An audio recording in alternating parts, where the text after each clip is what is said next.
दोस्तों आज की डेट में पूरी दुनिया में सबसे ताकतवर कंट्रीज कौन सी हैं? अगर इसका मैट्रिक आपको सेटअप करना हो तो सबसे ऊपर आएगा इकोनॉमी। जिस कंट्री की इकोनॉमी सबसे ज्यादा स्ट्रांग है वो सबसे ज्यादा ताकतवर। उसके बाद भाई आपकी आर्म्ड फोर्सेस की ताकत, और तीसरे नंबर पे दोस्तों आता है टेक्नोलॉजी। टेक्नोलॉजी एक बहुत इंपॉर्टेंट कंपोनेंट है, क्योंकि इसी टेक्नोलॉजी के बेसिस पे आप अपनी armed forces, army, navy, air force और इकोनॉमी दोनों को स्ट्रांग कर सकते हो। और इस टेक्नोलॉजी में आर्टिफिशियल इंटेलिजेंस, मशीन लर्निंग और डाटा एल्गोरिथम, ये सेक्टर्स बहुत इंपॉर्टेंट हो जाते हैं। और इन सेक्टर्स में आगे बढ़ने के लिए सुपर कंप्यूटिंग की ताकत ये बहुत ज्यादा जरूरी है। इंडिया बहुत तेजी से सुपर कंप्यूटर्स को इंस्टॉल करने की कोशिश कर रहा है। अभी रिसेंटली एक न्यूज निकल के आई थी कि जो इंडिया का आर्टिफिशियल इंटेलिजेंस का सुपर कंप्यूटर है एरावत, इसकी top 500 global super computing list में जो रैंक है वो है 75th। अगर दुनिया के टॉप 5 सुपर कंप्यूटर्स की बात की जाए तो नंबर 1 में आता है यूएस का फ्रंटियर सुपर कंप्यूटर। ये जो यूएस का फ्रंटियर सुपर कंप्यूटर है, इसकी आरमैक्स कैपेबिलिटी है 1102 पेटाफ्लॉप और आर पीक कैपेबिलिटी है 1685 पेटाफ्लॉप्स। अब आप बोलोगे कि सर ये क्या आप बता रहे हो, आर मैक्स और आर पीक? तो देखिए बेसिकली पेटाफ्लॉप कैपेबिलिटी होती है एक पर्टिकुलर सुपर कंप्यूटर की, और इसमें आर मैक्स स्कोर डिनोट करता है मैक्सिमल अचीव्ड परफॉर्मेंस और आर पीक स्कोर डिटेल करता है theoretically peak performance. Basically theory में एक पर्टिकुलर कंप्यूटर या मशीन कितना बेस्ट परफॉर्म कर सकती है और एक्चुअली में वो कितना कर रही है। तो ऑब्वियस सी बात है थ्योरेटिकल कंपोनेंट से जो एक्चुअल परफॉर्मेंस होती है वो थोड़ी कम ही होती है। तो यहां पे टॉप 500 कंप्यूटर्स में नंबर 1 पे आता है फ्रंटियर, जिसकी एक्चुअल मैक्सिमल अचीव्ड परफॉर्मेंस है 1102 पेटाफ्लॉप्स। दूसरे नंबर पे आता है फिगाकू, जापान का। अभी जापान का फिगाकू यूएस के फ्रंटियर से बहुत पीछे है, 442 इसकी आर मैक्स कैपेबिलिटी है। फिर भाई आता है यूरोपियन यूनियन का ल्यूमी। उसके बाद अगर आप और नीचे जाते हो तो यूरोपियन यूनियन का लियोनार्डो। फिर 5वें और 6ठे नंबर का यूएस का समिट और सियरा। फिर कहीं आता है चाइना का सनवे तैहुलाइट, ये 7वें नंबर पे आता है। 2016 में चाइना का सनवे तैहुलाइट दुनिया का सबसे स्ट्रांग सुपर कंप्यूटर बन गया था, लेकिन उसके बाद यूएस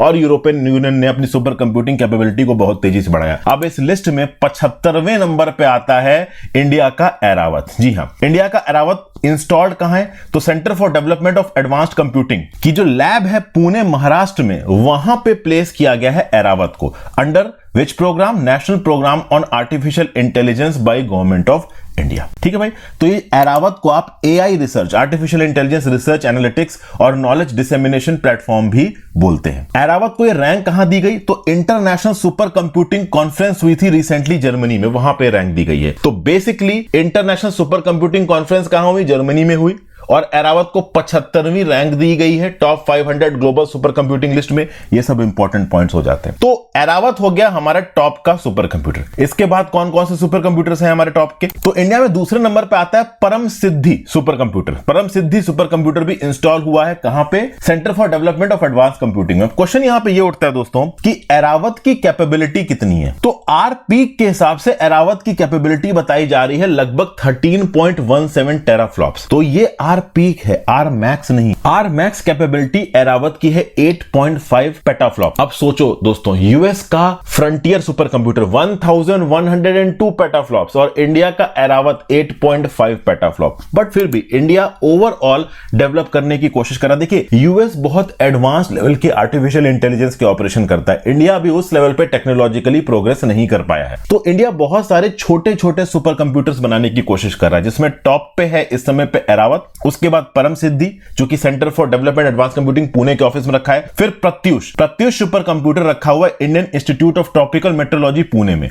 और जो मिहिर सुपर कंप्यूटर है ये रखा हुआ है national centre for medium range weather forecasting, Noida, Uttar Pradesh में। दोस्तों प्रत्युष और मिहिर सुपर कंप्यूटर की कंबाइंड कैपेसिटी है 6.8 पेटाफ्लॉप्स की। अब ऐसा बताया जा रहा है कि आईआईटीएम पुणे में और ये जो एनसीएम आरडब्ल्यूएफ जिसको आप बोलते हो national centre for medium range weather forecasting, Noida, यहां पे 2 और सुपर कंप्यूटर्स इंस्टॉल किए जाएंगे और इन दोनों सुपर कंप्यूटर्स की कंबाइंड ताकत होगी 18 पेटाफ्लॉप्स की। ये 2 नए सुपर कंप्यूटर्स खरीदे जाएंगे 900 करोड़ रुपए के खर्चे पे एक फ्रेंच कंपनी से। इनफैक्ट प्रत्युष और मिहिर सुपर कंप्यूटर को इंस्टॉल करने में भारत सरकार का 438 करोड़ रुपए खर्च हो गया था 2018 में।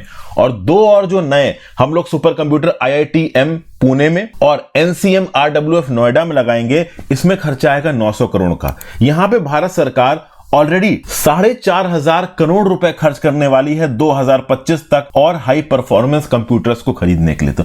तो इतना हैवी इन्वेस्टमेंट, ऐसा क्या कर सकते हैं ये सुपर कंप्यूटर्स? तो देखिए, जितनी भी डाटा इंटेंसिव और कंप्यूटेशन हैवी साइंटिफिक और इंजीनियरिंग पर्पसेस हैं, वहां पे इन सुपर कंप्यूटर्स को डिप्लॉय किया जा सकता है, जैसे कि वेदर की फोरकास्टिंग में, एडवांस लेवल की क्वांटम मैकेनिक्स की स्टडी में, ऑयल और गैस एक्सप्लोरेशन में, फिर फिजिकल सिमुलेशंस में, एरोडायनेमिक्स में, वेदर एस्टिमेट्स में। जी हां, 2 से 3 महीने का वेदर पैटर्न हम लोग एडवांस में एस्टिमेट कर सकते हैं, क्रिप्टो करेंसी के एनालिसिस में। आगे आने वाले समय में इंडिया जो भी स्पेस एक्सप्लोरेशंस करेगा, उसके एडवांस डाटा को इकट्ठा करने में बहुत सी जगहों पे इन सुपर कंप्यूटर्स को डिप्लॉय किया जा सकता है। तो सुपर कंप्यूटर्स के बारे में बेसिक जानकारी, इंडिया की बेसिक कैपेबिलिटी हमने यहां पे डिस्कस की। Thank you for watching friends. I hope video आपको पसंद आई हो। अपने व्यू पॉइंट नीचे कमेंट बॉक्स में देके जाइएगा।